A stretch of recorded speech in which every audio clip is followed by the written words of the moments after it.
Les vraies voix Sud Radio, 17h-19h, Philippe David. Big Brother is watching you.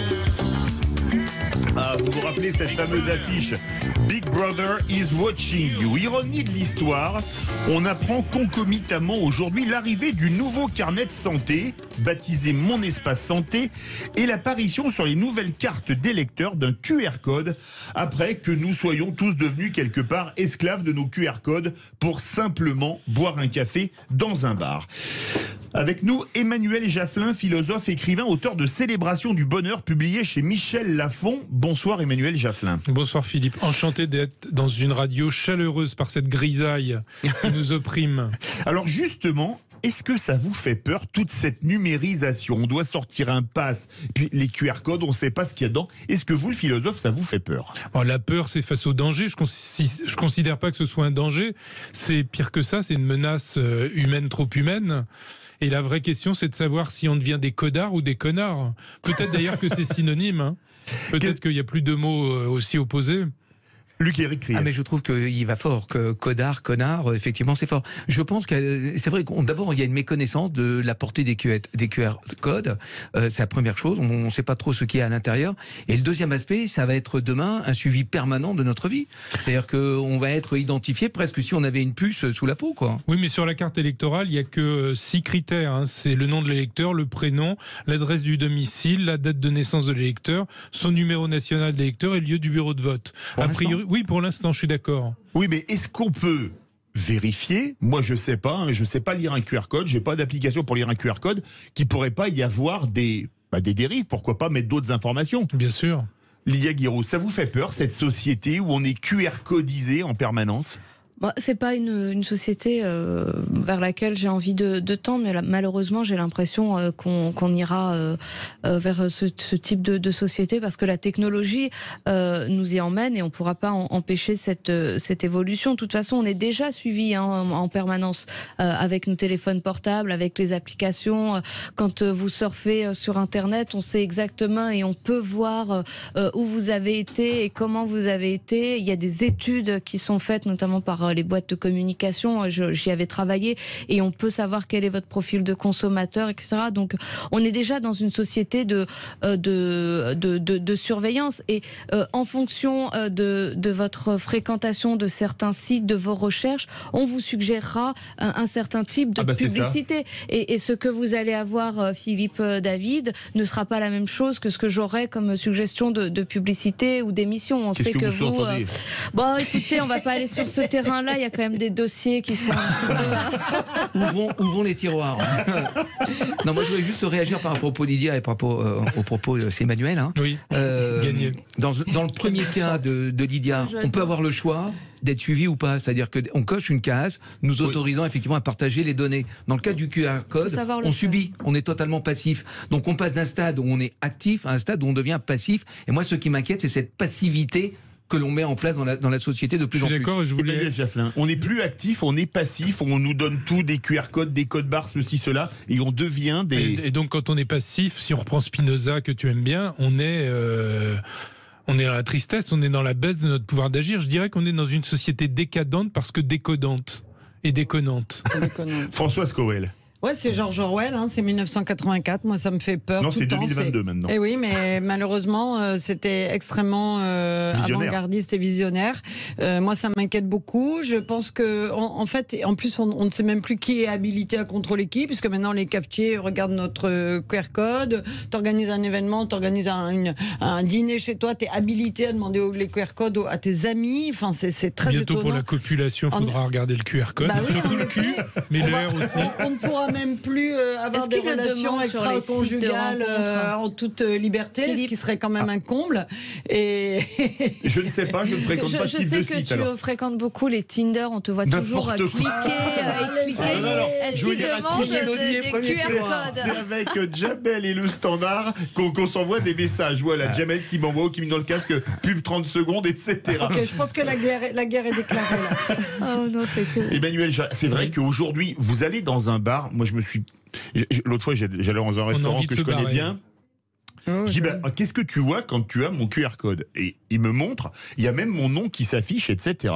Mais est-ce que c'est pas hyper gênant? Parce que, quand vous avez un nom assez courant, ça va, parce que, même si maintenant, en vous googlisant, on vous retrouve, mais à la rigueur, vous allez manger avec une femme avec qui vous n'avez aucune relation, c'est professionnel ou amical. Le serveur qui est un peu un nègre fin voit ça, il vous googlise, il va sur Facebook, il voit qui est votre compagne et il envoie un message. Tiens, vous savez qu'il va au restaurant avec une femme entre midi et deux. Ça vous fait pas peur? Moi, ça me fait peur. Voilà. Non, ça m'inquiète. Je vous ai dit, c'est pas la peur. La peur, c'est face à un danger objectif. Là, c'est très discret. En fait, petit à petit, on va augmenter le nombre de critères qui vont coder notre vie et qui vont être décodés par ceux qui veulent nous manipuler. Je dirais qu'on vit dans un monde de la sécurité et de la santé qui deviennent un prétexte. Au Moyen-Âge, ça aurait été la foi qui aurait encodé tous nos fichiers. Aujourd'hui, c'est la sécurité, c'est la médecine. On est obsédé par ces deux critères. Ouais. Oui, excuse-moi, Philippe. Tout à l'heure, en off, on se moquait effectivement des clubs libertins où le masque était peut-être pas obligatoire, etc. Et alors que les bars étaient fermés parce que vous avez dit que vous avez eu un problème pour boire un café debout, mais dans un bar, pas dans un club. Pas dans un club. Donc moi, je voudrais juste si demain, on m'a dit que c'est là que vous êtes connu. Le tenancier du club libertin a tous les QR codes. Et comme les hommes politiques sont assez tentés par la chose, j'imagine tous les dossiers qui vont être tenus par ces tenanciers de club libertin, quoi. Mais c'est vrai que ça pose comme des questions sur les libertés individuelles. Ah bah oui. Mais il y a la CNIL qui encadre. Vous n'avez pas le droit d'utiliser ce type de données. Non mais je vais vous prendre un exemple. Maintenant, on va sortir du QR code de la carte d'électeur, mais dans mon espace santé, vous avez tout sur votre téléphone. Je ne sais même pas dans quel pays le cloud va être fait, où les données sont stockées. Je vais rappeler une chose quand même, qui est quand même passionnante. C'est une histoire de service secret. En 1973 ou 74, Georges Pompidou est en visite en URSS. Il y a des rumeurs qui disent qu'il est malade. Et vous verrez après ce qu'on a fait pour François Mitterrand, mais c'est une histoire vraie ce que je vous raconte. Et le KGB récupère les urines de Georges Pompidou et les analyse et disent ce n'est pas la peine de négocier avec lui, il en a plus pour longtemps. Donc, on attend son successeur et on arrête les négociations. Et comme après, les services secrets ont su ce qui s'était passé, quand Mitterrand, qui était sous médicaments en traitement anticancéreux dès la fin 1981, systématiquement, il tirait la chasse minimum 2 fois pour ne pas que les services secrets étrangers puissent les récupérer. Pour info, la CIA avait récupéré aussi les urines de Pompidou. Vous voyez un peu. Et est-ce que maintenant... on n'a même plus besoin de récupérer les urines pour un chef d'État. On sait qu'il a un carnet de santé. On met des hackers. Ils vont dans le comment ça s'appelle, dans mon espace santé. Et ils savent que vous prenez tel médicament, donc que vous avez du cholestérol, que vous êtes hypertendu, etc. C'est choquant, non? Et c'est inquiétant. Non, mais ce que je dis, on vit dans un monde où la santé est glorifiée, d'où le rôle des médecins. Il faudrait la remettre à sa juste place, la santé. La santé, dans le stoïcisme, c'est un indifférent. C'est-à-dire qu'on soit en bonne santé ou en mauvaise santé, ça n'a aucune importance vis-à-vis de la morale. Lydia Guirous veut réagir. Ce que je raconte sur Mitterrand et Pompidou est strictement vrai, soit dit en passant. Comme tout ce que tu dis, Philippe. Je vous crois. Mais vous avez touché un point qui est important, c'est celui des données, des datas. Où vont les datas? Et c'est vrai qu'on a un problème de souveraineté numérique parce que beaucoup de nos données vont et sont souvent hébergées pas dans des bases qui sont européennes ou françaises, et elles sont très accessibles, très vulnérables, et les Américains notamment arrivent à les récupérer. Et la question de la souveraineté de nos datas, c'est vraiment une question qui est extrêmement importante. Après, c'est vrai ce que vous disiez, monsieur, sur la santé. Monsieur Emmanuel Jaffin. Sur la santé, c'est vrai que c'est devenu central et que les médecins ont pris une place, à mon sens, trop importante aujourd'hui.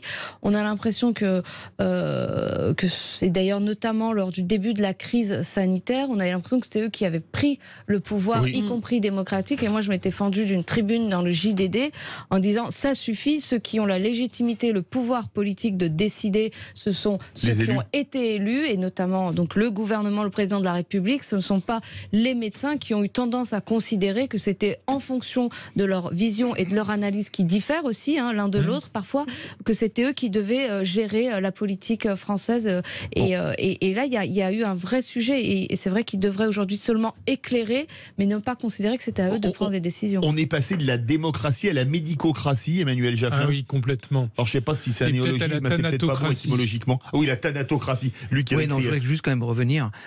Les politiques se sont quand même beaucoup défaussés, se sont appuyés sur les médecins pour effectivement ne plus être responsables. Ça s'appelle le parapluie. Voilà, c'était exactement ça. Donc en fait, on se basait sur l'avis médical d'un comité Théodule qu'on a créé parce que ça présentait bien avec des grands spécialistes qui étaient plus ou moins avec des accointances particulières avec certains laboratoires. Et derrière, on s'abritait derrière la décision politique pour dire le Haut Conseil scientifique nous a dit que et nous a préconisé. Donc on a à un moment donné déresponsabilisé le politique pour responsabiliser quelqu'un qui globalement n'avait pas le pouvoir de décider. Juste une dernière petite chose concernant les médecins. On a quand même deux cultures qui s'affrontent entre l'Occident et l'Orient, l'Asie. En France, on soigne. En Asie, on empêche de tomber malade. Le rôle d'un médecin en Asie, c'est d'éviter que le patient devienne malade. Merci Philippe. Je crois que les jeunes vont nous sauver de ça, parce que je pense que de plus en plus, la jeune génération, là, qui ont 20 ans aujourd'hui, ils ont envie de partir de ça, ils ont envie de s'enfuir, ils ont envie d'aller chercher peut-être justement ce dont on parlait, le bonheur et la joie dans des espaces plus secrets, plus intimes, dans des endroits où ils ne seraient pas soumis à ce diktat comme ça du QR code, de l'information, de la googlisation. Et je pense que les jeunes ont les jeunes et les artistes. Moi, je crois beaucoup dans le pouvoir des artistes pour changer le monde. Et voilà, ça nous permettra de célébrer le bonheur, comme cet excellent livre de Emmanuel Jafflin, Guide de sagesse pour ceux qui veulent être heureux. Merci à vous. Tout de suite, notre grand débat. L'autre grand débat, c'est le suivant, pardon, je n'étais pas sur la bonne page. Les candidats à la présidentielle sont-ils à la hauteur ? Vous êtes 17,1% à dire oui. On se retrouve dans quelques instants avec Ghislaine Pierrat, qui a d'ailleurs écrit une excellente tribune hier à ce propos. Restez bien avec nous dans Les Vraies Voix.